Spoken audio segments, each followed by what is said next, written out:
இன்று கண்ட எப்தியனை காண்பதில்லை, இன்று கண்ட துன்பமே நீ வருவதில்லை.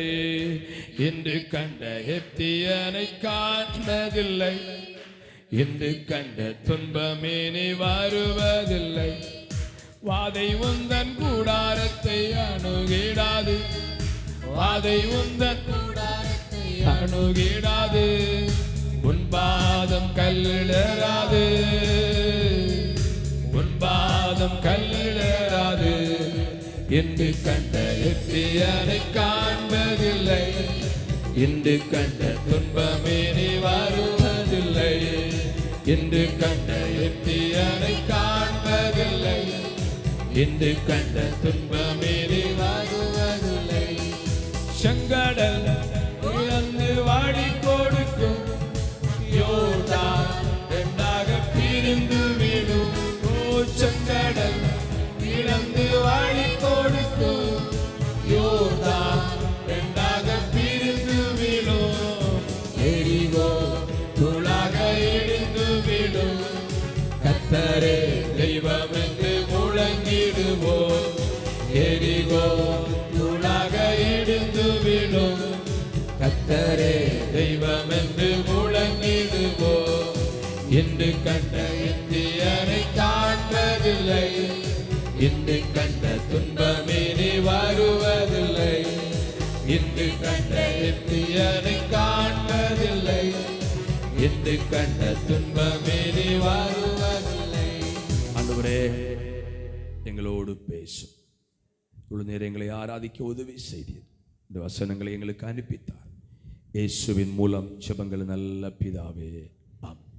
நமக்கு 11:15 ஆயிற்று. சரியாக 12:15 நம்ம கூட்ட முடியும். ஆமென். சண்டே கிளாஸ் உண்டு. பிள்ளைகள் ஆசிரியர்கள் ஆமென். உங்கள் கையில் கொடுக்கப்பட்ட பிள்ளைகளுக்காக எல்லா வாரமும் நீ லீவு போடக்கூடாது. சோத்ரா. பிள்ளைகள் மேலே கரிசனையாக ஏதோ ஒரு காரணம் சொல்லி ஒவ்வொரு வாரம் போனால் ஸ்கூல் எப்படி போக முடியுமா? கொஞ்சம் லீவு தான், அதுக்கப்புறம் சம்பளம் பிடிச்சிருவாங்க. அதனால் கண்டிப்பாக தேவ பிள்ளைகள் உங்கள் கையில் கொடுக்கப்பட்ட பிள்ளைகளை பத்திரமா கவனிக்க கர்த்தர் உங்களுக்கு உதவி செய்வாரா. இன்னைக்கு நாம் ஒரு வசனத்தை தியானிக்க போகிறோம். இந்த தியானத்திற்கு ஆதாரமாக தெரிந்து கொண்ட வேத பகுதி 80ஆம் சங்கீதம், அதனுடைய 9ஆம் வசனம். சங்கீதம் 80:9. அதற்கு இடத்தை ஆயத்தப்படுத்தினீர், அது வேரூன்றி தேசமெங்கும் படர்ந்தது. அதற்கு இடத்தை ஆயத்தப்படுத்தினீர். ஸ்தோத்திரம். இந்த செய்தியின் தலைப்பு, நம்முடைய வாழ்க்கை தேவன் ஆயத்த பண்ண இடத்தில் நடப்பட வேண்டும். இங்கே இஸ்ரவேல் மக்களை குறித்து சொல்லப்பட்டிருக்கிறது. அவங்கள திராட்சை செடிக்கு ஒப்பனையாக அங்கே சொல்லப்பட்டிருக்கிறது. ஆமென். நியாயாதிபதிகள் 9ஆம் அதிகாரம் 13ஆம் வசனத்துல மரங்கள் எல்லாம் திராட்சை செடியத்தில் போய் ஓமையே இங்க சொல்லப்பட்டிருக்கிறது. போய் நீர் எங்களுக்கு ராஜாவாக இரு என்றது. அல்லேலூயா. உடனே திராட்சை செடி ஆமா என்ன சொன்னது? நம்ம சங்கீதம் 80:9 நீர் எகிப்திலிருந்து ஒரு திராட்சை செடியை கொண்டு வந்து, நம்ம விருந்து வீட்டுக்கு போனா, ஃப்ரெண்ட்ஸுக்கு வீட்டுக்கு போனா, இந்த செடிக்கு மேல ஆவல் உள்ளவங்க சும்மா அங்களும் அந்த அவங்க நட்டுற செடிகளை பார்த்தா விதை தருவீங்களா, ஒரு செடி தருவீங்களா? அப்படி எத்தனை வாங்கிட்டு வந்துருக்கிறீங்க? ஆனா வாவோலி கடைக்கு நட்டதெல்லாம் போச்சு, ஒன்றும் உருப்பட காய்க்கவே இல்லை. வாவோலி நாள் நட்டது, அதிலும் குழப்பம் தான். இப்படி ஆண்டவர் எகிப்திலிருந்து ஒரு திராட்சை செடியை கொண்டு வந்து ஜாதிகளை துரத்தி விட்டு நாட்டுறார். பொதுவாக நம்ம ஊர்ல பேரிச்சம்பழம் விளையாது, குறுக்கும். சாப்பிட்டு போடுறதெல்லாம் குறுத்திரிக்கி பார்த்தீங்களா? ஆனால் விளையாது. சொதுரா. ஏன்னா ஒவ்வொரு மண்ணுக்கும் ஒரு வாக்கு இருக்கு. ஆனால் இந்த யூதர்களை பொறுத்தவரை எங்க கர்த்தர் இடத்தை ஆயத்த பண்ணி நட்டாலும் அங்க வளருவாங்க. சொல்லுங்க ஒரு அல்லேலூயா. சில விதைகள் சில இடத்துல வராது, ஆசைப்பட்டு ஆமென். சில ரம்பூட்டான் அந்த முள்ளா இருக்க கொரோனா பழம் நடுவாங்க, ஆசையா இருக்கும், ஆனா வராது. ஆனா யூதர்களை அவங்கள கர்த்தர் எங்க இடத்தை ஆயத்தம் பண்ணி நட்டாலும் அவங்க செழித்து வந்துடுவாங்க. அதை குறித்து தான் வேதம் சொல்லுகிறது.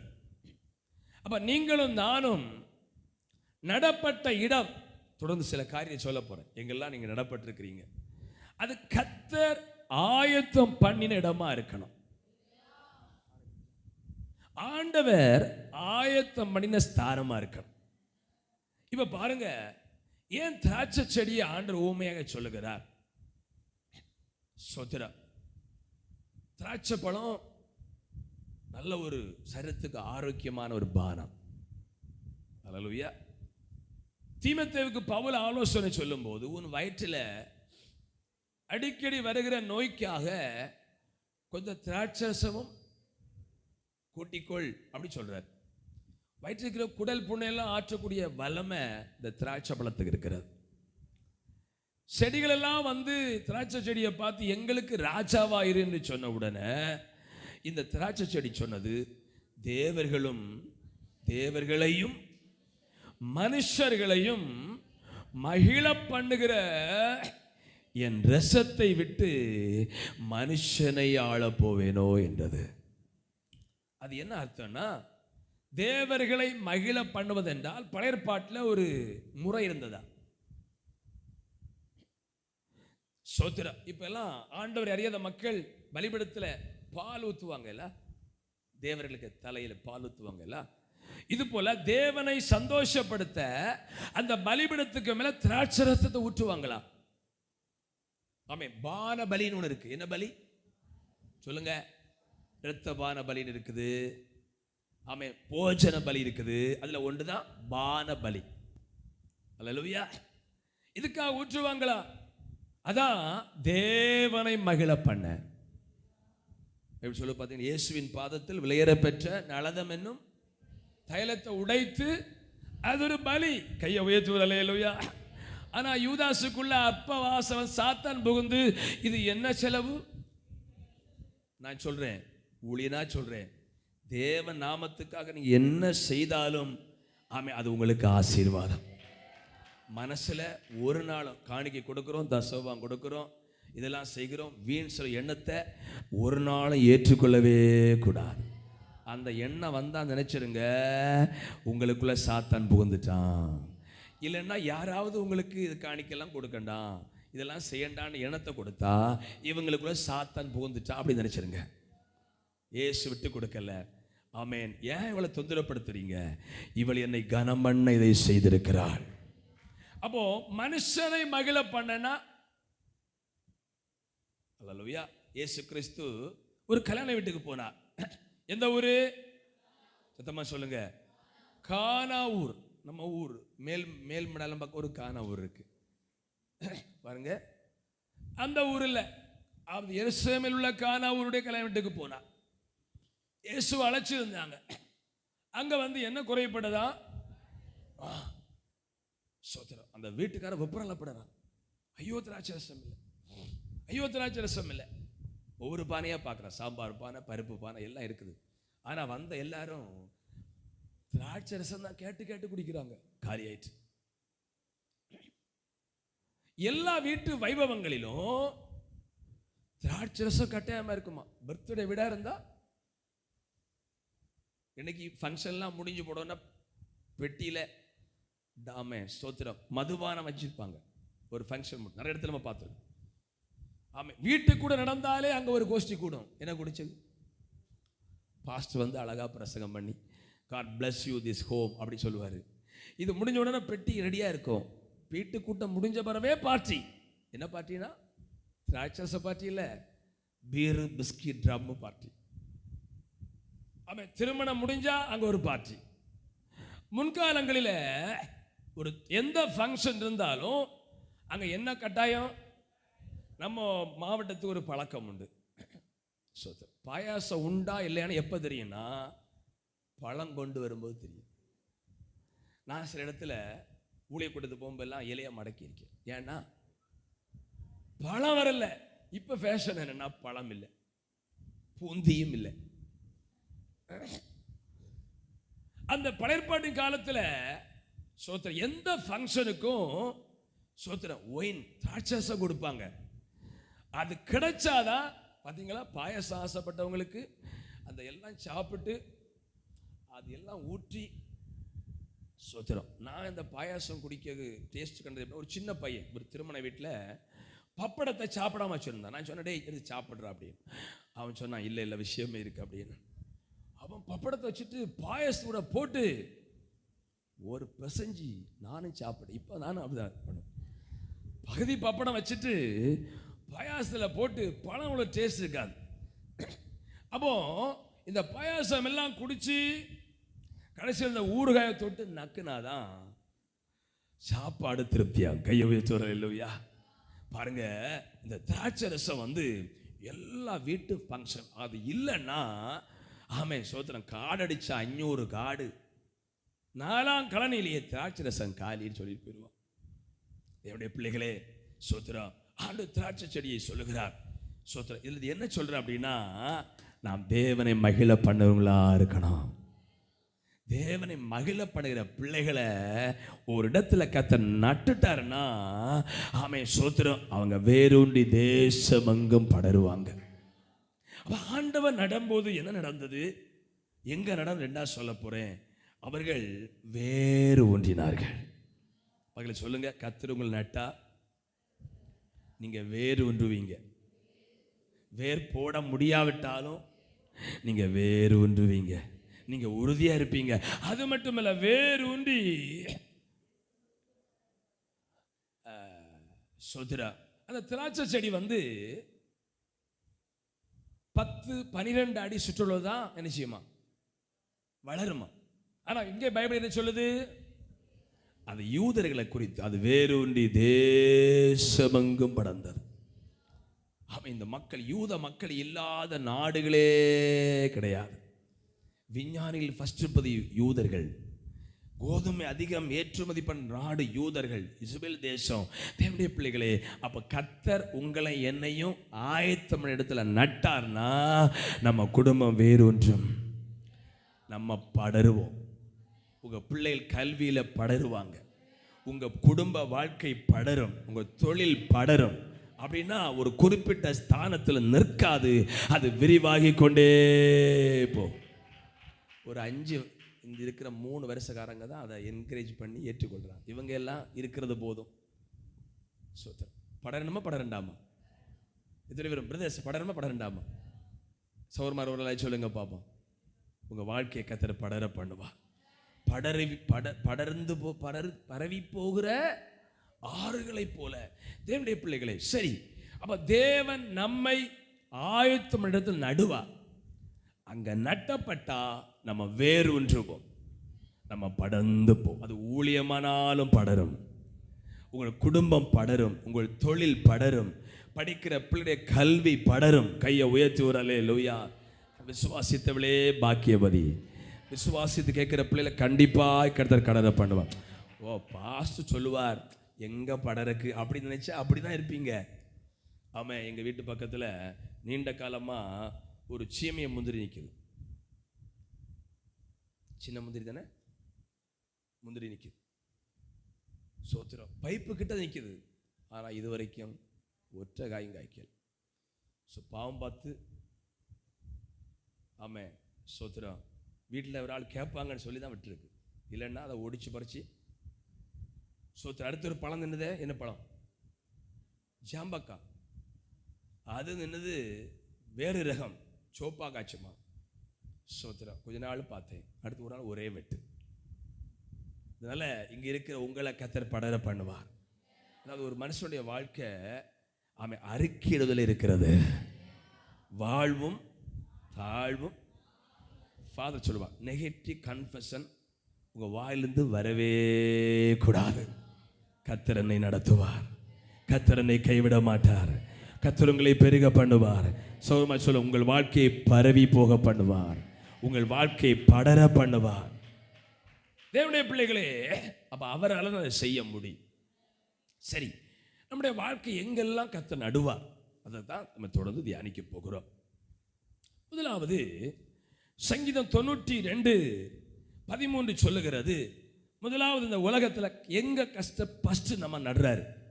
கர்த்தருடைய ஆலயத்திலே நாட்டப்பட்டவர்கள், கர்த்தருடைய ஆலயத்தில் நாட்டப்பட்டவர்கள் தேவனுடைய பிரகாரங்களில் செழித்திருப்பார்கள், தேவனுடைய பிரகாரங்களில் செழித்திருப்பார். முதலாவது ஒரு தேவ பிள்ளை எங்க நடுறாருன்னா அவருடைய ஆலயத்துல ஸ்ட்ராங்கா நடுறார். நீங்கள் நடப்பட்ட ஆலயம் கர்த்தர் நாட்டின இடமா இருக்குமானால் நீங்கள் பரவி போய்கொண்டே இருப்பீர்கள், படர்ந்து கொண்டே இருப்பீர்கள். இதை உறுதிப்படுத்து, இந்த ஆவிக்குரிய சபையில கர்த்தர் தான் என்னை ஆயத்தம் பண்ணி நட்டிருக்கிறார். அப்படி உறுதி உலகம் மட்டும் வரல சொல்லுங்கப்பா. சௌரமார அனைவரும் அலையில சொல்லுங்க, ஆண்டவர் நட்டிருக்கிறார். கர்த்தருடைய ஆலயத்தில் நடப்பட்டவர்கள் தேவனுடைய பிரகாரங்களில் செழித்திருப்பார்கள். வெள்ளிக்கிழமை சொன்ன, என்ன கஷ்டங்கள் பிரச்சனைகள் வந்தாலும் ஆமென், ஆவிக்குரிய சபை விட்டு நீங்கள் நழுவி போக விரும்பவே கூடாது. எங்க சொந்தத்தில் ஒரு என்கேஜ்மெண்ட் நடந்தது. அந்த குடும்பத்தில் பலவிதமான சோதனை. வாழ்ந்து கெட்டவர்கள், என்ன கெட்டவர்கள்? வாழ்ந்து கெட்டவர்கள். நிறைய கம்பெனி நடத்துனாங்க, நல்ல நல்ல லக்ஸரியா இருந்தாங்க. ஆனா அவங்க சோதனை காலத்துல வெள்ளிக்கிழமை உபவாச ஜெபத்துக்கும் போயிடுவார். நம்மன்னா ஞாயிற்றுக்கிழமை வரத்த அவ்வளவு. சோதரம் நல்லா வாழ்ந்திருந்தவங்க. ஆனா அந்த குடும்பத்தில் தொழில் வந்த நஷ்டத்தினால கம்பெனிகள் அடைக்கப்பட்டது, தொழில் வருமானம் நின்னது, பிள்ளைகளை நினைத்த போல படிக்க வைக்க முடியல. சோதரம் ஆமா இன்றைக்குள்ள கணக்கு பார்த்தா 2-3 கோடி ரூபாய் ஜொலுசே அவங்க கையில இருந்தது இன்றைக்குள்ள கணக்கு பார்த்தா. ஆனா நினைச்ச போல ஒன்று நடக்கல. ஆனால் ஒரு நாள் ஒரு வெள்ளிக்கிழமை அவங்க போற சர்ச்சையில் ஒரு விஷயத்துக்காக போகும்போது எல்லாருக்கும் முன்னால் உட்கார்ந்து இருக்கிறாரு. அல்லேலூயா. உங்களை ஒரு ஆவிக்குரிய சபையில் நட்டார்னா என்ன பிரச்சனை வரட்டும், உங்க வாழ்க்கையில அதை விட்டு நழுவி போகவே விரும்பக்கூடாது. அந்த குடும்பத்தை கைவிடாம மூத்த பிள்ளைக்கு நல்ல ஒரு எதிர்காலத்தை கட்டளையிட்டார். அந்த என்கேஜ்மெண்ட் நிகழ்ச்சி ஆமென் ஒரு பெரிய மண்டபத்தில் நடந்தது. நாகர்மேன் அந்த தள்ளே ஒரு குளம் இருக்கு பார்த்தீங்களா, ஆமாம் மார்த்தானத்தில் குலசேரம் போடத்தில். ஆமாம் கேனா என்ன ஒரு மண்டபம் கேஎன் இந்த மண்டபத்தில் நடந்தது. ஒரு பெரிய மண்டபம் தான் அது. ஒரு ஆராதனை கூட்டத்தை போல நடந்தது. அந்த சகோதரனுடைய முகத்தை நான் பார்த்தேன், 2 கண்ணில் கண்ணீர் வடியுது. ஏன்னா தொழில் வந்த நஷ்டம், பிள்ளைகளுக்கு ஒரு ஃபியூச்சர் நடக்கணும் நிரப்பல. நான் என்ன சொல்றேன்னா, இவ்வளவு சோதனை, ரொம்ப டாப்ல இருந்தவங்க இவ்வளவு கீழே வந்தும் கர்த்தருடைய ஆலயத்தை அவங்க விடல. வெள்ளிக்கிழமை உபவாசம் ஒரு ஆம்பளை, பல தொழில் செய்தவர், கையில பல லட்சம் புரண்ட ஒரு ஆளு, வெள்ளிக்கிழமை உபவாச ஜெபத்திற்கு சோதனை காலத்துல குடும்பமா போய் உட்கார்ந்து இருக்கிறாங்க. இதுதான் ரகசியம். கர்த்தருடைய ஆலயத்தில் உங்களை உண்மையாய் நட்டிருப்பாரானால் இது கர்த்தர் ஆயத்தம் பண்ணின இடம். நீங்க அதை விட்டு அசையாமல் இருந்தால் இன்று அல்ல நாளை உங்களுக்கு ஒரு வாய்ப்பு உண்டாகும். உங்களை உயர்த்த கர்த்தர் வழிகளை திறப்பார். கையை உயர்த்துவோர் அல்லேலூயா. சோதனைகள், பாடுகளை, வியாதிகளை கண்டு பின்வாங்கி போகுது பிரச்சனை 1-2 வருஷம் அல்ல, ஒரு 4-5 வருஷம் ஓடிட்டே இருந்து எப்படி தான் அதை பொறுத்தாங்க, சகிச்சாங்க, சோதரம். ஆனால் அந்த குடும்பத்தை கர்த்தர் கைவிடவே இல்லை. நல்லா கையை உயர்த்தி ஒரு அல்லேலூயா சோதரம். அந்த குடும்ப சூழ்நிலையை நான் பார்த்த ஒரு முறை அவங்க வீட்டுக்கு போயிருக்கும் போது ஆமென் சோதரம், அந்த சூழ்நிலை எனக்கு ரொம்ப சங்கடமாக இருந்தது. சோதரம் ஆமாங்க, அவங்க டோரை திறக்கலை. நான் ஊர் பேர் சொல்ல பார்த்தீங்களா, டோரை திறக்கலை. என்னை இதை பலர் கேட்பாங்க. சோதரம் நான் கேட்டேன், பல முறை கூப்பிட்டேன், இல்லை அண்ணே கடன்காரங்க அடிக்கடி வந்து, அதனால் ஃப்ரெண்டு டோரெல்லாம் போட்டு எனக்குள்ள அழுக வந்துட்டு.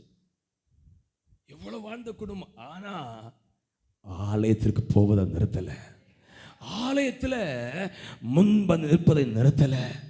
ஆகவே தேவ பிள்ளை, முதலாவது ஒரு தேவ பிள்ளைய இந்த உலகத்தில் ஆசீர்வதிக்க கர்த்தர் நடுகிற இடம் அவருடைய ஆலயம் தெரிந்து கொள்ளப்பட்டதா இருக்கணும். வெள்ளிக்கிழமை சொன்னேன், சபை எதற்கு கர்த்தர் வச்சிருக்கிறார்?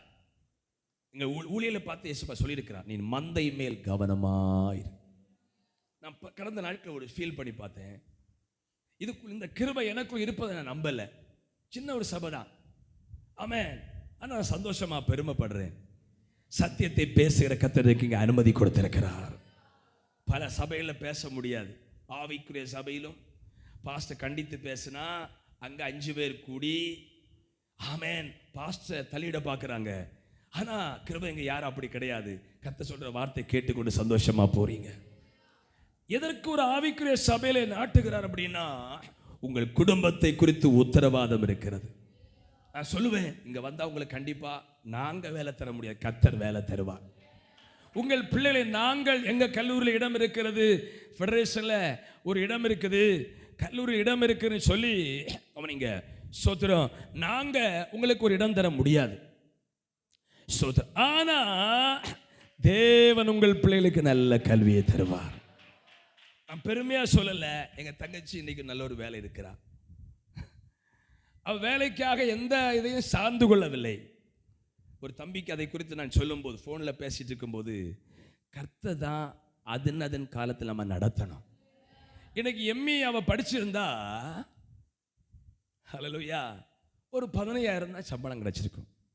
எம்மி படிக்க பிளான் பண்ணினவளை கர்த்தர் என்ன பண்ணிட்டார்னா, நீ படிக்க வேண்டாம் என்று வேறு வழியாய் நடத்தினார். அப்போ நீங்க ஒரு ஆவிக்குரிய சபையில் நாட்டப்பட்ட பிள்ளைகளா இருந்தா உங்கள் காரியங்களை கர்த்தர் பொறுப்படுத்திக் கொள்வார். எத்தனை பேர் நம்புறீங்க? ஒரு அல்ல சொல்லுங்க பாப்போம். ஆகவே சோத்திரம், ஒரு ஆலயத்தில் உங்களை கர்த்தர் கொண்டு வந்திருக்கிறார். அப்படியே சமூகத்தில் கர்த்தர் உங்களை கொண்டு வந்திருக்கிறார். எனக்கு அன்பான தேவனுடைய பிள்ளைகளே, உங்களை குறித்த எல்லா பொறுப்பும் ஆண்டவருக்குரியது. அப்ப இது நீங்கள் கர்த்தர் உங்கள் நட்டின ஆலயமா இருந்தா அவன் நிச்சயமா அநேக காரியங்களை உங்க குடும்பத்துக்கு சம்பவிக்க போற கர்த்தர் ஊழியருக்கு சொல்லி கொடுப்பான். நீங்க உறுதியா நடப்பட்ட பிள்ளைகளா இருந்தா அவன் உங்களை குறித்து அந்த லிங்க் எங்களுக்கு கண்டிப்பா கிடைக்கும். இங்க இருக்கிற நிறைய குடும்பத்தை குறித்து நான் சொல்ல முடியும். இங்க ஒரு சகோதரி இருக்கிறாங்க சோத்ரம், அதான் சொல்லுவேன், நான் வெள்ளிக்கிழமை சொல்லுவேன், இப்படி சொல்லுவாங்க, காங்கிரஸ்ல இருப்பதே பெருமை, காங்கிரஸை வளர்ப்பதே கடமை. பெந்தேகோஸ்தில் இருப்பதே பெருமை, ஆவிக்குரிய சபை வளர்ப்பது நம்முடைய கடமை. சில சொல்லுவாங்க, இப்ப சர்ச் எங்க போறீங்க, நாங்க பாரம்பரியம் அங்கேயாகும். அதெல்லாம் எதுக்கு சொல்லணும்? ஏன்னா ஆட்கள் தப்பா நினைச்சிடக்கூடாது, இவங்க பெந்தேகோஸ்துக்காரியம். நான் சொல்லுவேன், ஒரு ஆவிக்குரிய சபையில் இங்க இருக்கிறீங்கன்னா கொடுத்து வச்சவங்க. இங்க இருக்கிற 10-25 குடும்பத்தை குறித்து நான் சொல்லல, அவங்களுக்கு வருகிற காரியங்களை பல வாரத்துக்கு முன்னே கர்த்தர் சொல்லி தந்து அந்த ஆபத்திலிருந்து விடுவிச்சிருக்கிறார். கைவித்தலை சொல்ல. அதனால சொதரா உங்க பிள்ளையோட எதிர்காலம் எந்த ஒரு காரியத்திற்கும் அங்க இங்கேயும் ஓடவே கூடாது. கர்த்தர் எல்லா காரியங்களையும் செய்வார்.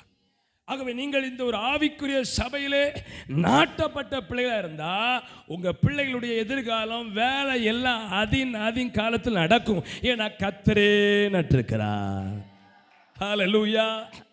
பாருங்க, நீங்கள் ஆவிக்குரிய சபையில் நாட்டப்பட்ட பிள்ளைகளா இருந்தா உங்களுக்கு வரும் காரியங்களை, ஆபத்துகளை, அழிவுகளை இந்த சபை ஊழியர் கண்டிப்பா சொல்லி கொடுப்பார். இங்க ஒரு சகோதரி இருக்கிறாங்க, அவங்க வாழ்க்கையில் ஒரு போராட்டம், அந்த போராட்டத்து நிமித்தம் அந்த குடும்பம் கலங்கி இருக்கிறது.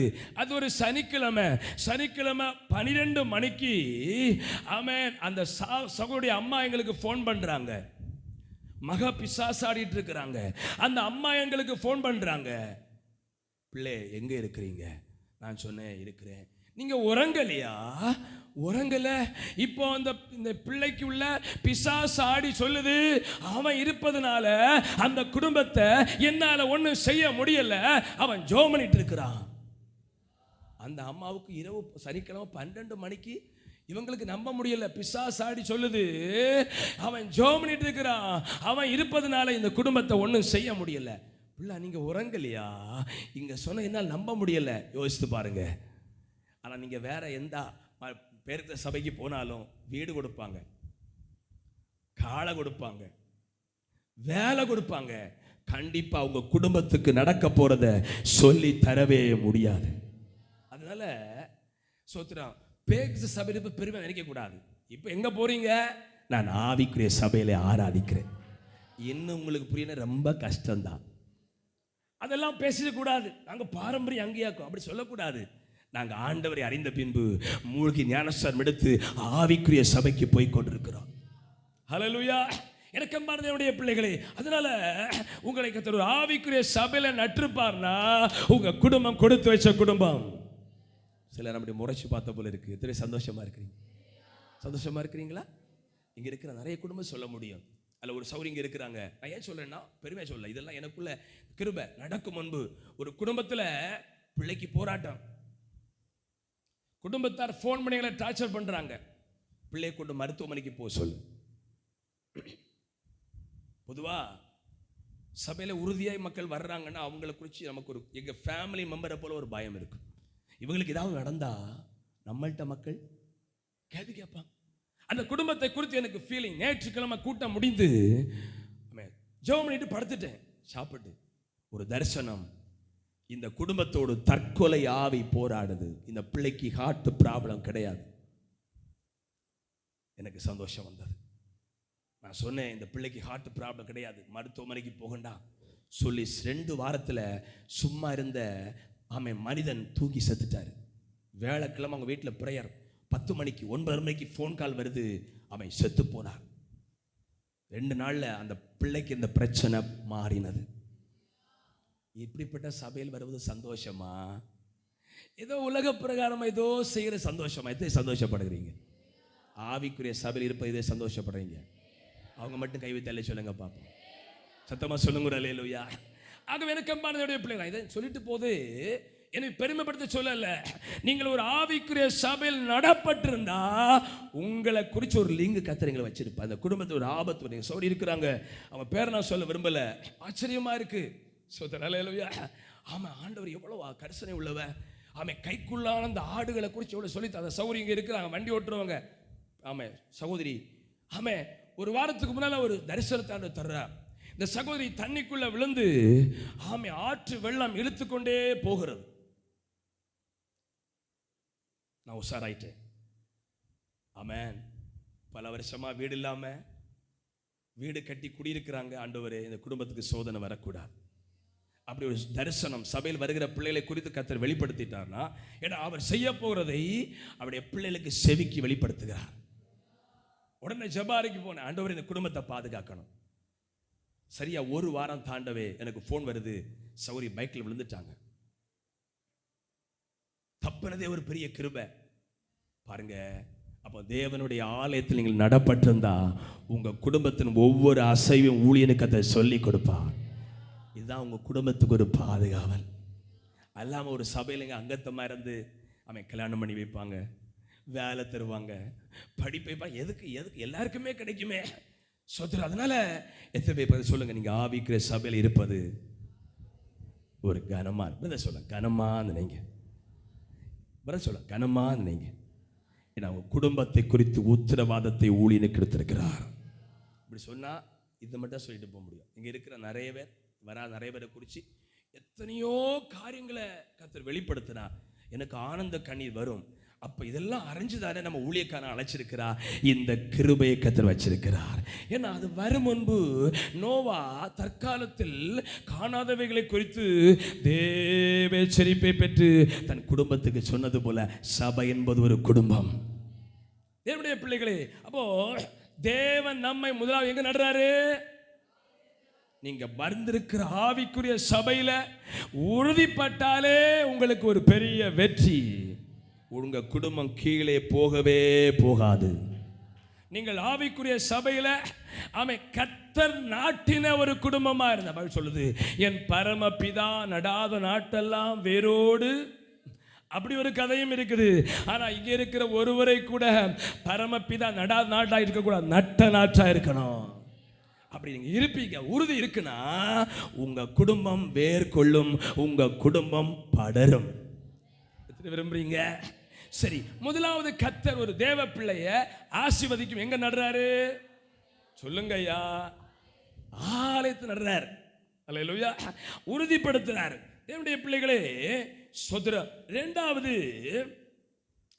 ஆதியாகமத்தின் புத்தகம் 41ஆம் அதிகாரம் 51ஆம் வசனம் சொல்லுகிறது. ஆதியாகமம் 41:51. யோசேப்பு என் வருத்தம் யாவையும் என் தகப்பனுடைய குடும்பம் அனைத்தையும் நான் மறக்கும்படி தேவன் பண்ணினார் என்று சொல்லி மூத்தவனுக்கு மனாசே என்று பெயரிட்டான். கர்த்தருடைய நாமம் மகிமைப்படுவதாக. இரண்டாவது, ஒரு குடும்பத்தில் நம்மை நடுகிறார். இங்க இருக்கிற பல திருமணம் முடிந்த ஆரம்பத்தில் போய் இந்த குடும்பத்தில் என்ன கொண்டு கொடுத்துட்டாங்களே, அப்படி யாரா இங்க இருக்கிறீங்களா? யாரா இருக்கிறீங்களா? இந்த குடும்பத்தில் என்ன கூட கெட்டி கொடுத்துட்டாங்க. சில அதுன்னு ஒரு பெருமை, எத்தனையோ சம்பந்தம் வந்து சிலர் 60 வயசு வராம பேசுறது. அவன் கேட்டால் சம்பந்தம், இவன் கேட்டான், அங்கெல்லாம் கொடுக்காம கண்ணு கெட்டு அப்பாவுக்கு 2 திட்டு. அவர் வண்டி ஏறி போய் பல வருஷம் ஆச்சு. இரண்டாவது சொல்ற கவனிக்கிறீங்களா? மெசேஜ் தலைப்பு என்ன? கர்த்தர் ஆயத்தமிடத்து நட்டா உங்க வாழ்க்கை படரும், மேற்கொள்வீங்க. இரண்டாவது சோதரம், ஒரு குடும்பத்தில் நம்ம நடுற.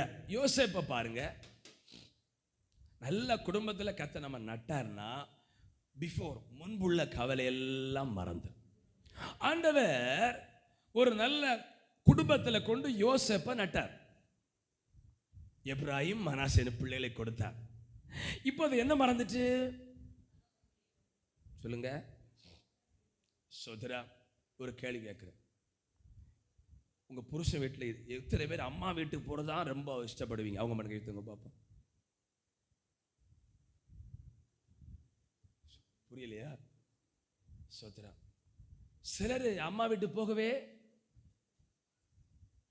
விரும்ப. அது யாருன்னா, இங்க பிரச்சனை இல்லை, இங்க பிரச்சனை கஷ்டம் உள்ளவங்க என்ன செய்வாங்க? சொல்லுங்க அம்மா, போவாங்களா? யோசேப்பை பாருங்க, வீட்டை குறிச்ச வருத்தம், ஆனா கிடைச்ச ஒரு மனைவி சூப்பர். ஈசாக்குக்கு கல்யாணம் பண்ணி வச்சார். யாரு? அரேஞ்ச் மேரேஜ் தானே அது? Arrange marriage. ஈசாக்கு தானே? இல்ல, அது வேற. ஈசாக்கு மனைவி பேர் என்ன? ரெபேக்கா. அங்க ஒரு அன்பான வார்த்தை சொல்லப்பட்டிருக்கிறது. ஈசா கல்யாணம் முடிஞ்சுதா, தன் அம்மாவை குறித்திருந்த துக்கம் மாறிட்டு. ஒரு நல்ல குடும்ப வாழ்க்கை அமைஞ்சா முன்னுள்ள துக்கம் எல்லாம் மறக்கும். ஒருவேளை நீங்க வந்து சேர்ந்த குடும்பத்தில் துக்கங்கள் இருக்கலாம், பிரச்சனை இருக்கலாம். ஒருவேளை ஆண்டவர் தெரிந்து கொண்ட குடும்பத்தில் கொண்டு வந்தாலும் சில நேரம் பிரச்சனை இருக்க வாய்ப்பு இருக்கு. உங்களை சரி பண்ண தான் கொண்டு வந்திருக்கிறார். ஆமென். ஒரு சகோதரி எப்பவும் ஜெபம் பண்ணுவாங்க, ஆண்டவரே நான் அந்த காட்டுவாசிகள் மத்தியிலே மிஸ்ரை ஒழித்து போன அப்படின்னு. என்ன வாசி? பயங்கர ஆத்துமபார். ஆமென். ஆண்டவர் காட்டுவாசி வீட்டில் அனுப்பல, ஒரு குடும்பத்தில் கொண்டு சேர்த்தார், நட்டார். அந்த குடும்பத்தில் பிரச்சனை உள்ள குடும்பம். ஒரு நாள் ஜெபம் பண்ணாங்களா, ஆண்டவரே இப்படியெல்லாம் ஜெபம் பண்ண என்னை மிஷனரியாக காட்டுவாசி மத்தியில் அனுப்பும். ஆண்டவர் சொன்னாராம், உன் வீடு தான் காட்டுவாசி. உனக்கு ஒரு புருஷன் இருக்கிறான், ஜீசஸ் இயேசுவேன்னு சொல்ல மாட்டான், மிருகத்தை போல வாழ்றான். வீட்டில் குடும்ப ஜெபம் இல்லை, வீட்டில் பைபிள் வாசிப்பு இல்லை, வீட்டில் பைபிளே இல்லை, சர்ச்சுக்கே போக மாட்டாங்க. இதுதான் உங்க குடும்பம். ஒரு காட்டுவாசி புருஷன், ஒரு காட்டுவாசி மாமி, ஒரு காட்டுவாசி மைத்துனமார், ஒரு காட்டுவாசி. நீ இங்க தான் ஊழியம் செய்யன்னு சொன்னாராம். அதனால இங்க இருக்கிற யாராவது பல கனவுகளோடு இருந்து கனவெல்லாம் தவிடுபொடியாகி வந்த குடும்பம் ஐயோ இப்படிப்பட்ட சிரித்து கொண்டிருந்தால் கர்த்தர் உங்களை நட்டிருக்கிறாரு. இதுல உறுதியா இருங்க, கர்த்தர் உங்களை படர பண்ணுவார். இரண்டாவது, ஒரு குடும்பத்தில் உங்களை கர்த்தர் நடனம். அல்லேலூயா. இன்னைக்கு நடக்கிறதுல சோத்ரா அநேக திருமணங்களில் இப்படி ஒரு கணக்கு சொல்றாங்க. சில ஆண்டுக்கு முன்பு ஆமென் சோத்ரா ஒரு வருஷத்தில் இந்தியாவில்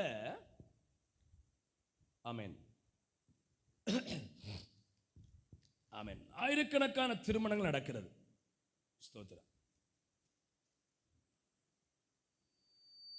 ஒரு வருஷத்துல நிறைய திருமணம் நடக்குது. அதுல 1000 திருமணம் நடந்தா 1% தான் விவாகரத்து. அதாவது 1000 திருமணம் நடந்தா 13 திருமணம் விவாகரத்து. எத்தனை சொல்லுங்க? 13 திருமணம் தான் விவாகரத்து நடக்கும். இப்ப கணக்கின்படி 14% விவாகரத்து வந்திருக்கா. வெளிநாட்டில் விவாகரத்து நடக்கிறதுல ஒரு காரியம் கொரட்டை.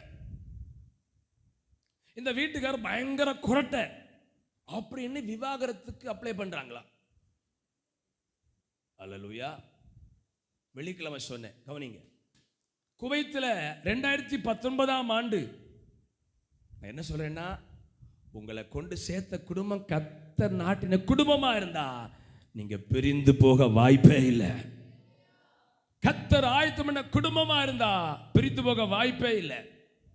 நீங்க அது நினைக்கவே வேண்டாம். வரல சொல்லுங்க பாப்போம். தேவனுடைய பிள்ளைகளே கவனிங்க. 2019 குவைத்தில் ஒரு திருமணம் நடந்தது. கின்னஸ் புத்தகத்தில் குறுகிய திருமண வாழ்க்கை வாழ்ந்த என்ற பெருமை அவங்களுக்கு கிடைத்தது. அவங்க திருமண வாழ்க்கை 3 நிமிடம் கின்னஸ் புத்தகத்தில் அவங்களுக்கு இடம் கிடைச்சிருக்கு. எப்படி அந்த திருமணம் முடிஞ்சுன்னா, குவைத்தில் உள்ள ஒரு நீதிமன்றத்தில் திருமணம் நடந்ததா. திருமணம் முடிந்து அந்த பத்திரத்தெல்லாம் கையெழுத்து வச்சுட்டு, ஆமேன் சோத்திரம் ஆமேன். வீடியோக்காரங்க சும்மா இருக்க விட மாட்டாங்கல்ல. மணப்பெண்ணும் மணமகன் நடந்து அப்படி கம்மையா வரும்போது கால் தட்டி மணப்பெண் விழுந்தாளாம். இது கதையில நடந்த சம்பவம். கீழே விழுந்தா என்ன செய்வோம்? ஒரு 5-10 வருஷம் கழிஞ்சா கண்ணு இருக்கா காது கிடையாது. திருமணம் முடிஞ்சு சில வருஷங்கள் அன்பு பெருகுல்ல, விழுந்துச்சியா அப்படியே கேட்போம். அவன் சொன்னானா, அடி முட்டாள், உனக்கு கண்ணு இருக்கா, பார்த்து நட அப்படின்னு சொன்னாலாம். உடனே நேர நீதிபதி இடத்துல போனாலும் அந்த பெண், இவன் எனக்கு வேண்டாம். கெட்டு முடிஞ்ச உடனேயே இவன் என்ன இங்கிலீஷ்ல ஸ்டூபிட்னு சொல்லிட்டு திட்டிருக்கிறான். ஸ்டூபிட், உனக்கு அறிவு இருக்கா? அது அர்த்தம் எனக்கு தெரியல. இவன் எனக்கு வேண்டாம் நீதிபதி சொல்ல, நீதிபதியும் உடனே விவாகரத்து பண்ணி விட்டாரா. ஆனா ஒரு பெருமை அவங்களுக்கு. உலகத்துல குறுகிய கால குடும்ப வாழ்க்கை வாழ்ந்த 3 நிமிடம். சில குடும்ப வாழ்க்கை 3 நிமிஷம், 3 மாதம், 3 வாரம். சில இடத்துல கேள்விப்பட்டிருக்கிறோம், விருந்துக்கு போனா திரும்ப பிள்ளைகள் வீட்டுக்கு வரல. ஹல்லேலூயா. ஆனா கர்த்தர் ஆயத்தம் பண்ணின குடும்பமா இருக்குமானால் உங்க குடும்பத்தை கர்த்தர் பெருக பண்ணுவார். இங்க இருக்கிற வாலிப பிள்ளைகளை சொல்றேன், கூட இருக்கிற லவ் பண்ணா 10 பேரை லவ் பண்ணி ஒரு ஆளை கட்டினா அப்படிலாம் இருந்தா அது ஒரு நல்லா இருக்கவே செய்யாது. யோசேப்பு அப்படிலாம் செய்யலை. அவன் எப்போ லவ் பண்ணணுமா தெரியுமா? கல்யாணம் ஆன பின்பு. ஈசாக்கு ரெபேக்காளை திருமணம் பண்ணி தன் கூடாரத்துக்குள் கொண்டு வந்து அவளை நேசித்தான். அந்த என்கேஜ் வீட்டில் பாஸ்டர் சொன்னார், பிள்ளை நீ கல்யாணம் ஜூன் 7 தான், ஓவர் டாக்கிங் கூடாது.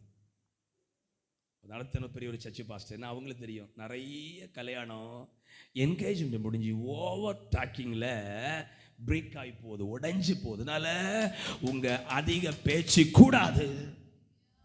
அது கூட தப்பு இல்லை, என்கேஜ் முடிச்சு தப்பு தான், தப்பு இல்லை, விட்டுருவோம். ஆனா திருமணம் பண்ணாமலே எவனுக்கோ மெசேஜ் பண்ணி யார்கிட்டையும் பேசி சிரிச்சு, நான் என்ன சொல்றேன்னா அன்பா சொல்றேன், வாலிப பிள்ளைகள் 25 வயது தம்பிமார் வந்துட்டாங்கன்னா கண்டிப்பா நீங்க ஜெபில ஒரு ஜெப குறிப்பு எனக்கு ஒரு நல்ல எதிர்காலத்தை தார். வாலிப பிள்ளைகள் 20 வயசு வந்துட்டீங்கன்னா, இப்ப பெண்ணின் திருமண வயது 21 ஆக்கிட்டாங்க. 23, 21 ஆயிற்று. எல்லாம் குறைச்சிட்டே வர்றாங்க. கொஞ்ச காலம் தானே வாழ போறோம். வந்துட்டீங்கன்னா பெற்றோரும் பிள்ளைகளும் உங்கள் எதிர்காலத்துக்கு ஜெபம் பண்ணணும். நான் போகப்படுகிற அந்த குடும்பம் கர்த்தர் என்னை கொண்டு நாட்டுற குடும்பமா இருக்கணும். உங்க கையில் இருக்கிற ஜொல்சு அதை தெரிந்தெடுக்க முடியாது. உங்கள் பிள்ளைகள் வைத்திருக்கிற டெபாசிட் பணம் அதை கண்டுபிடிக்க முடியாது. நீங்க கண்ணீரோடு ஜெபம் பண்ணா பிள்ளைகளுக்கும் பெற்றோருக்கும் உங்க பிள்ளை இந்த குடும்பத்தில் நடப்போற கதை சொல்லி தருவா. உங்க வாழ்க்கை சந்தோஷமா இருக்கு. நீங்க யாரும் சிரிக்க கூடாது. எங்களுக்கு திருமணம் முடிஞ்சு 25 வருஷம் ஆச்சு. ஆமாம், 2001 திருமணம். அந்த 5 நாள் உபவாச ஜெபம் ஒய்ஃபும் ஜெபிக்கிறான்னு தெரியாது எனக்கு. கர்த்தர் ஏற்படுத்தினெல்லாம் நகையெல்லாம் கலத்தியாச்சு. பார்த்தீங்களா, ஒரு நல்ல எதிர்காலம் வேணும். இங்கே நான் 5 நாள் உபவாசம் பாருங்க, கரெக்டாக கொண்டு சேர்த்தார். ஆமென்.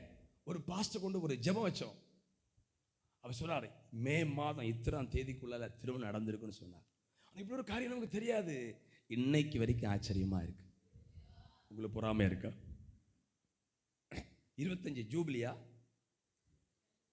சொல்லுங்க, இல்லையா? 25 வருஷம். கவனிங்க, நான் என்ன சொல்றேன்னா, இதுக்கு பின்னால தேவனுடைய கிருபை. திருமணம் முடிந்து சில நாள் என் ஒய்ஃப் சொல்றா, ஆமாம், என் தலைவலி பைத்தியம் பிடிக்கும் போல இருக்கு. இதில் நிறைய காரியம் நான் சொல்லலை. ஆமாம், நிறைய ப்ராப்ளம். சோதரம் எப்படி முன்னேறி போவது? நான் உபவாசம் பண்ணி ஜெபம் பண்றேன், ஆண்டவரே தலைவலியை மாற்றும். அல்லேலூயா. ஆமென், சோதரம். இப்படி நிறைய விஷயம் உண்டு. ஆனால் ஒரு இடத்துல எங்களை தோற்று போக விடவே இல்லை. எங்களை வெற்றி பெறதான் வச்சாரு. அந்தரங்கமாய் ஜெபிக்கும் போது வெளியரங்கமாய் பலனை தருவா. நான் என்ன சொல்றேன், நம்ம பிள்ளைகளே, தங்கச்சிமார் கவனிங்க. அவன் இப்படி லவ் பண்றான்னு நீங்க கேட்காது தயவு செய்து. ஆமாம், 100ல் சிலது தான் அந்த லவ் மேரேஜ் நல்லா இருக்கும். ஆனால் அரேஞ்ச் மேரேஜ் இருந்தாலும் கர்த்தர் கொண்டு வரதா இருக்கணும். ஆமாம், கண்டிப்பா பெற்றோருக்கு அதை குறித்து சொல்லி தருவார். அழகாக பிள்ளைகளுக்கு சொல்லி தருவார். அல்லேலூயா. அப்படிப்பட்ட ஒரு எதிர்காலம் உங்களுக்கு ஆசீர்வாதமா இருக்கும். சரி, 2வது எங்க நடுறாரு சொல்லுங்க. நிச்சயமா கர்த்தர். ஆமென். நம்ம தங்கச்சிமாரெல்லாம் வளர்றாங்க. உங்களை போய் நாட்டுற இடம் கர்த்தர் ஆயத்தம் பண்ண வீடா இருக்கு. உங்க திருமண வாழ்க்கை அது இருக்குன்னா உங்க குடும்பத்துல நீங்க படந்துட்டே போவீங்க. ஒருவேளை கவனிங்க, இந்த நிறைய பார்க்கறது, நான் நிறைய பேச கொஞ்சம் தான் இதை பேச நினைச்சேன். நிறைய பேர் என்ன பார்ப்பாங்கன்னா, ஆமாம், சொத்திரம், ஒரு 2 ஃப்ளோர் வீடு, நல்ல ஒரு வேலை. அநேகர் ஆவிக்குரிய காரியங்களை பார்ப்பதே கிடையாது. அல்லேலூயா. ஆனா ஜெபிக்கிற பெற்றவருக்கு 25 வருஷம் நடக்குன்னு சொல்லி தருவார். ஆமா, உங்க ஒய்ஃபோட பெரியம்மா இல்லை ஜெபிக்கிறவன். இந்த எங்களுடைய திருமணத்தில் அவங்க வரும்போது எங்களுக்கு சீட்டு வீடு, சர்ச்சோ பொன்னால் வேயப்பட்டிருந்ததா, ஓலை செட்டு, அந்த சூழ்நிலை. ஆனா பல சொல்றாங்க சின்ன சர்ச்சி கொஞ்சம் ஆள் தான் வரும், இது எப்படி? ஆனா அவங்க பெரியம்மாவுக்கான சொல்லி கொடுத்தாராம். அந்த குடும்பத்தை கர்த்தர் செழிப்படுத்த வைத்திருப்பது தரிசனத்தை தர்றாரு. அவங்க ஒரு முறை சொன்னாங்க, ஆமே, அந்த குடும்பத்தை இது 25 வருஷத்தை பேக்கில் போய் பார்த்தா இங்க ஒண்ணுமே இல்லை. ஓலை செட்டு, சோத்திரம், ஃப்ரண்ட்ல ஒரு கட்டன், டோர் கிடையாது. ஒரு பக்கம் செதலையாரும் ஒரு பக்கம் ஓனால் வரும். ஆனா 25 வருஷம் இப்ப இருக்கிற சூழ்நிலைகளை ஜெபிக்கிற அவங்க பெரியம்மாவுக்கு ஆண்டவர் சொல்லி கொடுத்துட்டாரு. இங்க இருக்கிற பெற்றோரே, உங்கள் பிள்ளைகளுக்கு பெண் தேடும் போது, மாப்பிள்ளை தேடும் போது எப்படி தேட போறீங்க? மனுஷன் பார்க்கிறபடி தேட போறீங்களா? இல்ல என் பிள்ளையை அனுப்புற இடம் கர்த்தர் கொண்டு போய் நடுகிற இடமா இருக்கிற விரும்புறீங்களா? அப்படின்னு இப்பமே ஜெபிக்க ஆரம்பிங்க. ஆமே, 2வது அடுத்த சப்ஜெக்ட் நான் போறேன். ஆமே, கர்த்தர் உங்களை நடுகிற இடம். திருமண வாழ்க்கையில ஒருக்க நடப்பட்டாச்சு, இனி வாய்ப்பே இல்லை. சோத்ரா, இனி ஜோமணி ஐயால மாத்தணும். ஆமென். ஆதிவாசி குடும்பத்தில் கொண்டு போனது போல ஜெபம் பண்ணி மாத்தணும். ஆண்டவரே அவரை ரட்சியும், சவுலை பவுலாக மாற்று ஜோமன்னா அவரை ஆண்டு கொண்டு வந்துருவார். அப்படிதான் இங்க அனைவரும் வந்திருக்கிறாங்க. இங்க இருக்கிற எல்லாரும் ஆவிக்குரிய நடந்தவங்களா? ஆமே, பொட்டு வச்சு பூ வச்சு கொலுசெல்லாம் போட்டு அவங்கள ஆண்டு காலகாலம் வந்தபோது அது ஒரு தேவ திட்டம் தான். கையை உயர்த்தி விடலை இல்லையா? சோத்திரம் தேவனுடைய பிள்ளைகளே. ஆகவே கர்த்தர் உங்களை நட்டிருக்கிற எத்தனை சந்தோஷப்படுகிறீங்க? எத்தனை சந்தோஷப்படுறீங்க? ஐயோ, புருஷன் இப்படி எல்லாம் செய்கிறாங்களே, கீழ்ப்படியில் அப்படியே நினைக்காதீங்க. கர்த்தர் நட்டிருக்கிறாரு. இல்லை, ஜெபிக்க ஆரம்பிங்க. ஒரு குடும்பத்தை கர்த்தர் மாற்றுவார், சத்துருவை கர்த்தர் முறியடிப்பார். 2வது, கர்த்தர் ஒரு வாழ்க்கை எங்க நடுறாரு. ஆமே, சோத்ரா, நான் சொல்ல மறந்துட்டு, ஒரு இந்தியாவில் ஒரு வருஷத்துல 1 கோடி திருமணம் நடக்குதா? எத்தனை கோடி சொல்லுங்கம்மா? இந்தியா ஃபுல்லா சோத்ரா 1 கோடி திருமணம் நடக்குது. அப்படின்னா பாருங்க, 1 கோடி 1000 திருமணத்தில் 13 டைவர்ஸ். இப்போ 1% 14%. அப்போ 1 கோடி திருமணம், எத்தனை அடி விவாகரத்து அப்படின்னு பார்த்தா அது நிறைய இருக்கிறது. ஸோ நம்முடைய பிள்ளைகளை எதிர்காலங்களை நீடித்து வாழ பண்ணுவாராக. எல்லாம் கர்த்தருடைய கரத்தில் இருக்கிறது. சரி, முதலாவது எங்க நடுறாரு? அது சந்தோஷப்படணும் சொல்லுங்க பாப்போம். பிள்ளைகள் சந்தோஷம் இல்லையா? ஆமே, நீங்க சந்தோஷமா. ரெண்டாவது ஒரு குடும்பத்தில் நடுறாரு. மூன்றாவது ஆமே சோத்திரம் 2 ராஜாக்கள் 7:29 ஒரு வீட்டில் நம்ம நடுறாரு. எங்க நடுறாரு? எங்க வீடு எங்களுக்கு ஆசீர்வாதமா இருக்குன்னு சொல்றவங்க ஒரு அல்ல சொல்லுங்க. அல்ல சொல்லுங்க பாருங்க. அதுவும் ஒரு தேவ செயல் தான். ஆமென். அதான் ஆண்டவர் சொல்லி தர்றார். நம்ம சௌரி ராணி அவங்க வீடு தறி வைக்கும் போது, புருஷன் கட்டப்பட்ட வீடு தறி வைக்கும் போது எனக்கு தெரிஞ்ச ஒரு பாஸ்டர் வந்து ஜெபம் பண்ணி தொடங்கினார். பாஸ்டர் சாம் அவர் சொன்னார், ஜெபம் பண்ணிட்டு, தங்கச்சி நீ வெறும் பாத்திரத்தோட நிற்கிற, இந்த இடத்துல ஒன்றும் இல்லையே அப்படின்னு சொல்லிட்டாரு. அப்படிதான் கட்டின வீட்டில் என்ன செய்ய முடியல, வாழ முடியல. கவனிங்க சோத்திரம். மூன்று நம்ம நடுற ஒரு வீடு. ஆமே சோத்திரம். அந்த வீடு தலைமுறையாக ஆஸ்வதிக்கப்படும். ஆள் சஞ்சாரம் இல்லாமல் வீடா போகவே கூடாது. அந்த வீடு தலைமுறையாக ஆஸ்வதிக்கப்படணும். பாருங்க, எதுவே சந்தோஷமா இருக்கு. ஒருவேளை இங்கே யாராவது தனிமையான வீடு இல்லை அப்படின்னா உங்களுக்கு வீடு வாசலை ஏற்படுத்துவார். உங்கள் வீடு கட்டப்பட்ட இடம் கர்த்தர் ஆயத்தமான இடமா இருக்கணும். கர்த்தர் ஆளுகை செய்யடமா இருக்கணும். அப்படி இருந்தால் என்ன நடக்கும்னா, ஒவ்வொரு நாளும் தேவன் உங்களுக்கு தேவ தரிசனங்களை தருவார். யாக்கோபுக்கு கொடுத்தார். என்ன கொடுத்தாரு? யாக்கோபே, அம்மாவை நம்பினே இல்லை, குணசாரி கூட வாசி, அம்மாவுக்கு சொல்ல கேட்ட இல்லை, இப்ப என்ன நம்பு, நான் தான் உன்னை நடத்த போகிறேன். பாருங்க, தேவன் ஏற்படுத்த இடத்துல உங்க வீடு கட்டப்பட்டிருந்தா கண்டிப்பா அந்த வீடை கர்த்தர் நிலை நிறுத்துவார். யாமே தாவீது ஜெபிக்கிறார், உனக்கு வீடு கட்டுவேன் என்று சொன்னீரே. ஆமென். இந்த வீடை என்ன செய்யும்? ஆசீர்வதியும். ஆமென். மூன்றாவது கவனிங்க. ஆமென். நான்காவது, நாம் வேலை செய்கிற இடம், நமக்கு கிடைத்த தொழில். கையை கொட்டி தோத்திரம் பண்ணுங்க பாப்பா.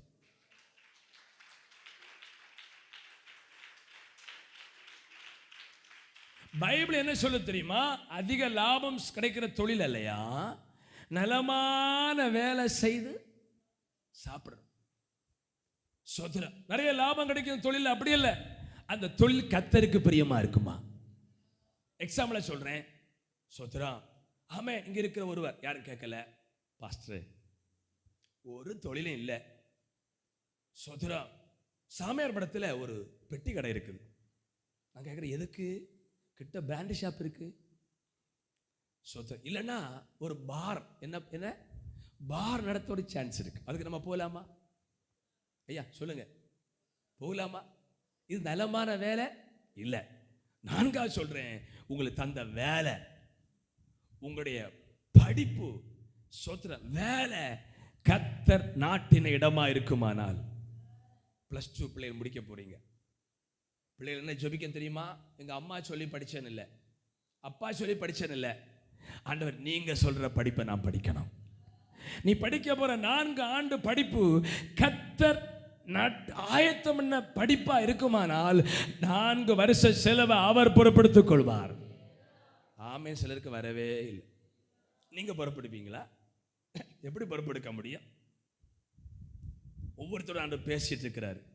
நான்காவது, அவன் உங்கள் படிப்பு, உங்க வேலை, நீங்க செய்கிற தொழில் கர்த்தர் ஆயத்தம் பண்ணின படிப்பா இருக்குமானால், வேலையா இருக்குமானால், அதில் உங்களை பரவி போக பண்ணுவார். கர்த்தர் உங்களை உறுதிப்படுத்துவார்.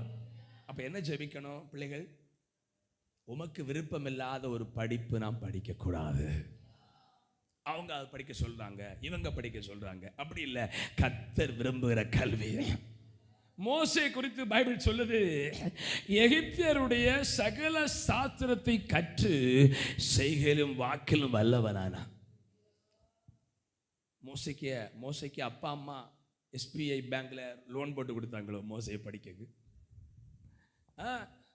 மோசைக்கு அவன் லாக்டோஜன் 1, 2, 3 எல்லாம் வாங்கக்கு அம்மா பைசா கொடுத்தாங்களா? எங்கிருந்து வந்தது? மோசைக்கு ஃபீஸ் கட்டினது யாரு? சென்ட்ரல் செலப் ஸ்கூல்ல. சொல்லுங்க யாரு? பிரதர் சொல்லுங்க யாரு? ராஜா. அந்த காலத்துல 2 வயதுக்குட்பட்ட பிறக்கும் எல்லா ஆண்களையும் கொல்லணும். ஆனா இது எபிரேய பிள்ளை என்று அறிந்தும் ராஜாவுக்கு மகளுக்கு இரக்கம் வந்ததாம்.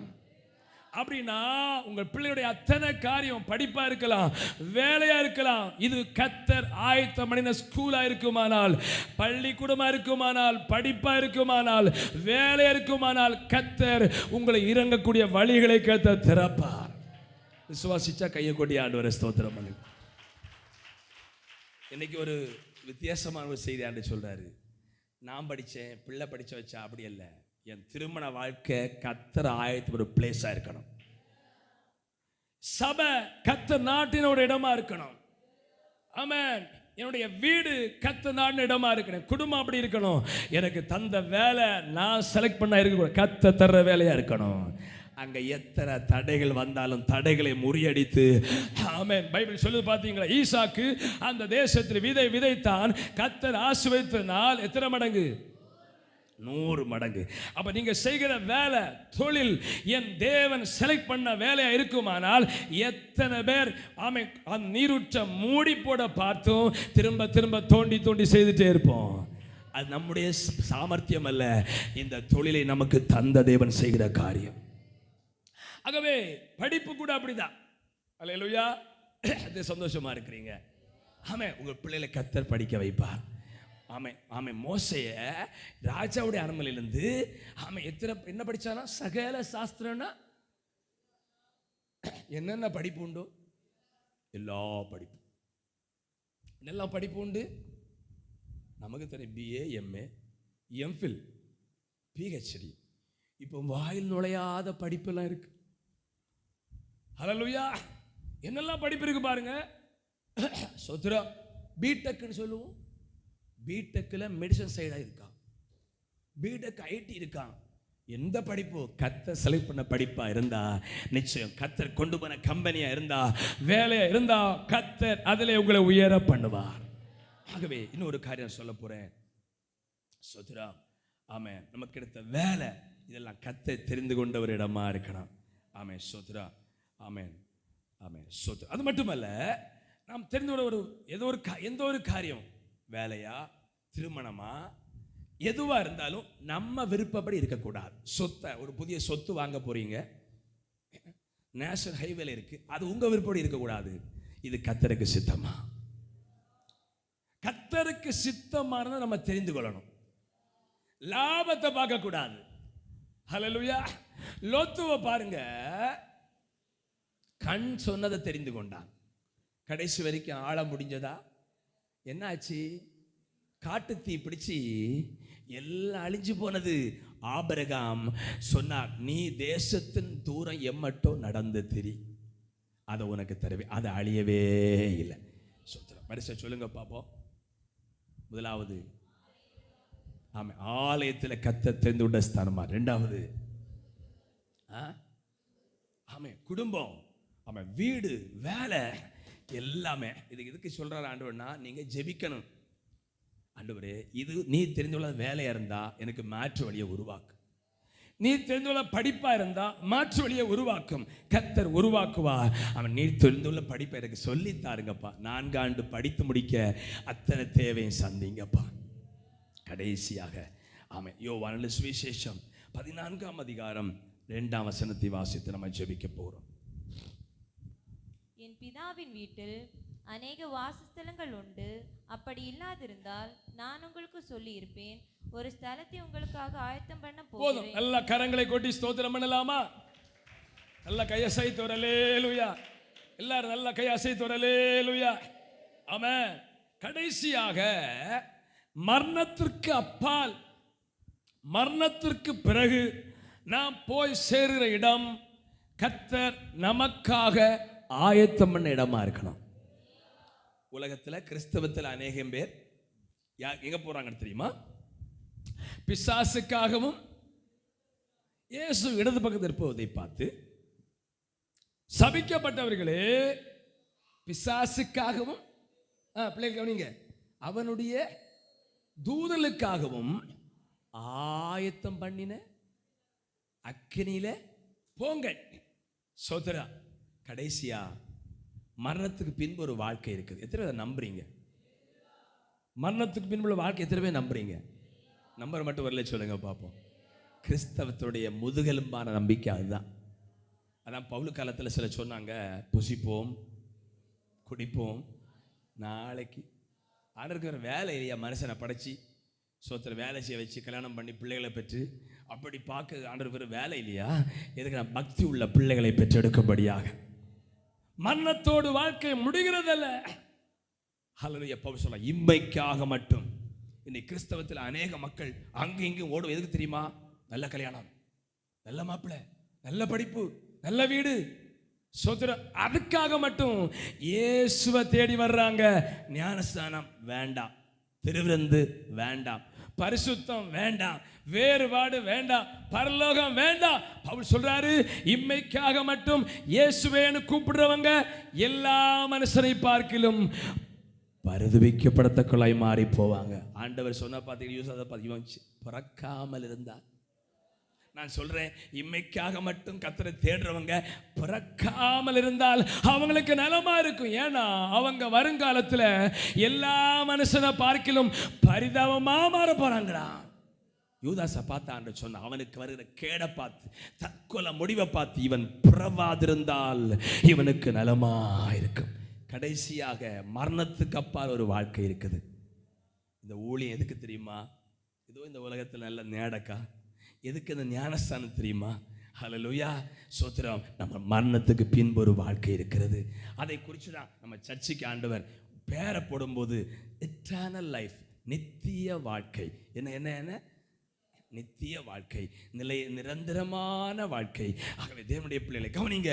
ஆகவே கடைசியாக நம்ம போய் சேர்ற பரலோக ராஜ்யம், அவன் கர்த்தர் நமக்காக, நான் சொன்னேன், யாருக்கு ஆயத்தம் பண்ணிச்சு? நரகம், பிசாசுக்காகவும் அநேகர் அங்கே போகிறாங்க. ஆமை. எத்தனை பேர் நமக்கு ஆயத்தம் இடத்துல போக போறீங்க? அப்படின்னா பிள்ளைகள்லாம் 10ஆம் வகுப்பு வந்துட்டு 10ஆம் வகுப்பு படிக்கிற கையில் வைத்துமா? 10ஆம் வகுப்பு படிக்கிற பிள்ளைகள் 9, 10 கை வைத்துங்க பார்ப்போம். 9th 10th படிக்கிற பிள்ளை கை வைத்துங்க பார்ப்போம். அடிச்சு ஒண்ண மாட்டேன், கையை நல்லா வைத்துங்க. 9ஆம் வகுப்பு படிக்கிற தம்பிமா தங்கச்சி மேலே கை வைத்துங்க. 9 மேலே கை வைத்து கைத்துங்க. பிள்ளைகள் கைத்துங்க. 9ஆம் வகுப்பு படிக்கிற பிள்ளைகளை கைத்துங்க. 9ஆம் வகுப்பு மேல படிக்கிற ஸ்டூடெண்ட்ஸ் எல்லாம் கைத்துங்க பார்ப்போம். தமிழ் புரியலையா? 9ஆம் வகுப்பு அதுக்கு மேல படிக்கிற எல்லா பிள்ளைகளும் காலேஜ் வரைக்கும் கைவித்து பார்ப்போம். கைத்துங்க தம்பி, கைவித்துங்க. சோத்திரம். ஆமே, சோத்திரம். நீங்க ஞானஸ்நானம் எடுக்க எழுத்தின்படி வயதின்படி தகுதியா இருக்கிறீங்க. நீங்க ஞானஸ்நானம் எடுக்க இல்லைன்னா கள்ளச்சாத்தானுக்கு ஆயத்தமான இடத்துல போனோம். அங்கே அழுகையும். இதை விளையாட்டு சொல்ல நினைக்கிறீங்களா? இவ்வளவு வெப்பத்தில் உங்களுக்கு பேசிட்டு இருக்கிறேன். ஆமென். நீங்கள் நானும் போக வேண்டிய இடம், நமக்கு ஆயத்தமான ஒரு இடம் உண்டு. தப்பு செய்தா ஜெயில போகலாம், நல்லா வாழ்ந்தா உலகத்தில் இருக்கலாம். ஆமே, பரிசுத்தம் இல்லாமல் வாழ்ந்த நரகத்துக்கு போகலாம்.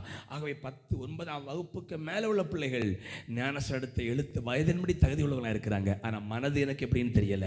ஆகவே நீங்கள் தகுதி உள்ளவங்களா ஞானஸ்நானம் எடுத்தா நீங்கள் பரலோக ராஜ்யம் போகலாம். இவ்வளவு பிரயாசம் எதுக்கு தெரியுமா? சர்ச்சு, வீடு, ஞானஸ்நானம் எதுக்கு தெரியுமா? அவன் பரலோக வருகைக்கு போவதற்காக.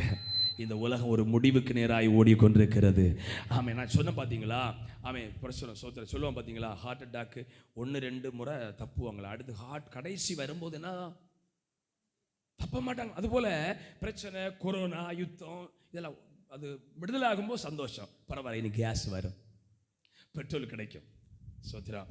ஆமாம், இனி கொரோனா ஊசி போடண்டா பாருங்க. அதுபோல் இது வந்து வந்து வந்து கடைசியில் என்ன பண்ணுவோம்? ஹார்ட் அட்டாக்கு சிலர் உறக்கத்தில் அடிச்சிடுமா.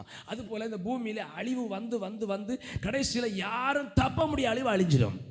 அதான் சொன்னார், இதெல்லாம் ஆரம்பம் தான். இது ஹார்ட் அட்டாக்கு ஆரம்பம் தான். ஆனால் முடிவு உடனே வர, முடிவு வந்தால் யாருமே தப்ப மாட்டாங்களா? ஒரு சொல்லுங்க பார்ப்போம். அதனால் இதெல்லாம் பார்த்து ஹமாஸ் நிறுவனம் ஹமுஸா திறந்துட்டாங்களா, இனி எங்களுக்கு எல்லாம் வரும், பொருள் எல்லாம் வரும், கொஞ்சம் அமைதி. கொரோனாவா, இனி இன்ஜெக்ஷன் போடண்டாமா, வெளியே வேலைக்கு போகலாமா, மாஸ்க் வைக்கண்டாமா, சந்தோஷம். அடுத்து இப்படி இதெல்லாம் வந்து லாஸ்ட்டில் டக்குன்னு ஒரு கடிக்கும். அப்படி தான் உலகம் அழிய போகுது. அல்ல சொல்லுங்க பார்ப்போம். ஆனால் உலக மக்களுக்கு பரவாயில்ல, இயல்பு வாழ்க்கை திரும்பியாச்சு, இனி வெளிநாட்டு போகலாம், இனி பைபிள் ஒன்றும் படிக்கண்டாம். ஆனால் நமக்கு தெரியும் அடுத்து பின் இப்படி ஒரு பிரச்சனை வரும். இனி என்ன பிரச்சனை தெரியுமா? ஆமே, சொல்லி முடிக்கிறேன், 5 நிமிஷம் ஜெபம் பண்ண போகிறோம். ஆமே, சோத்திரம்.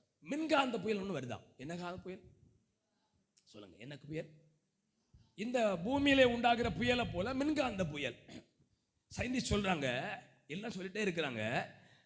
அது வந்த உடனே அந்த வேகத்தில் சேட்டலைட் அடிக்குமா, செயற்கைக்கோள் மேலே நிற்குது. நம்ம அலோ சொன்னா அங்கே அலோன்னு கேட்குது. செயற்கைக்கோள் அடி வாங்கும். அடுத்து நேர பூமியை தாக்கும் போது டிரான்ஸ்ஃபார்மர்லாம் டப் டப் டப்னு போட்டோம்.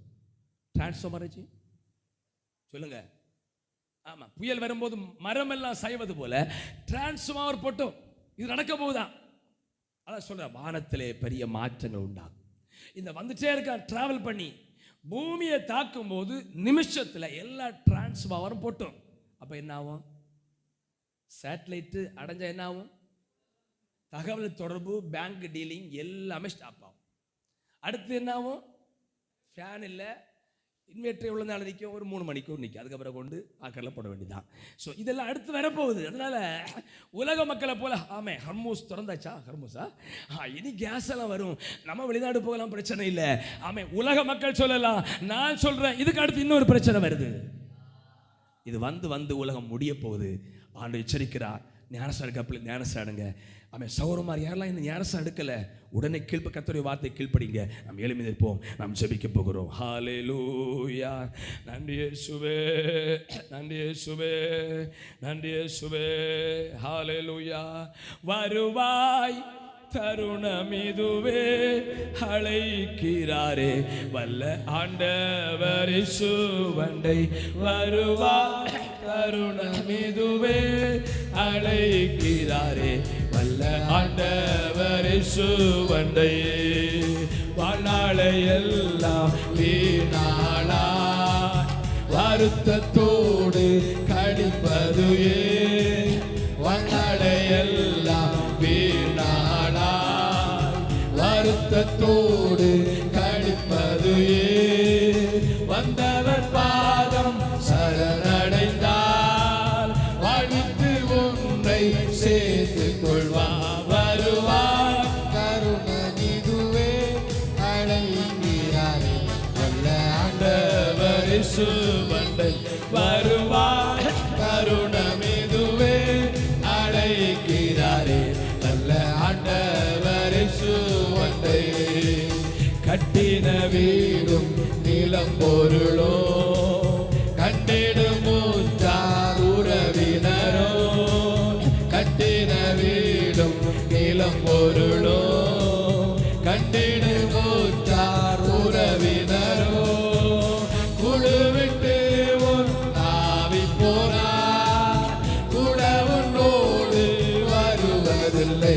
வருவாய் கருணம் இதுவே, அழைக்கிறாரே வல்ல ஆண்டவர் இயேசுவண்டை.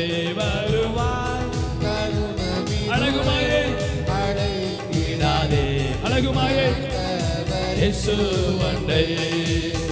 அழகுமாயை நிலைத்திடாதே, அதை நம்பாதே மயக்கிடுமே.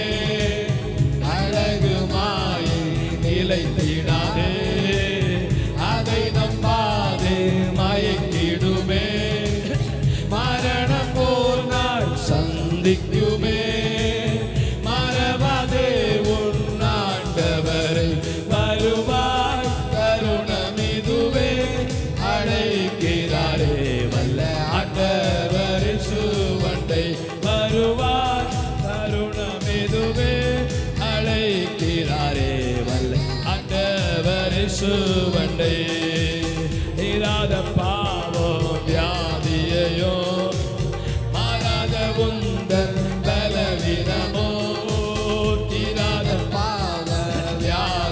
கிருபையோ மாறாத உந்தன் பலவிதமோ குருசு சுமந்து தீர்த்தார் காயங்களால் நீ குணமடைய வருவாய் தருணமிதுவே அழைக்கிறாரே வல்ல ஆண்டவர் இயேசு வந்தை வருவாய் தருணமிதுவே அழைக்கிறாரே வல்ல ஆண்டவர் இயேசு வந்தை. ரெண்டு கரங்களை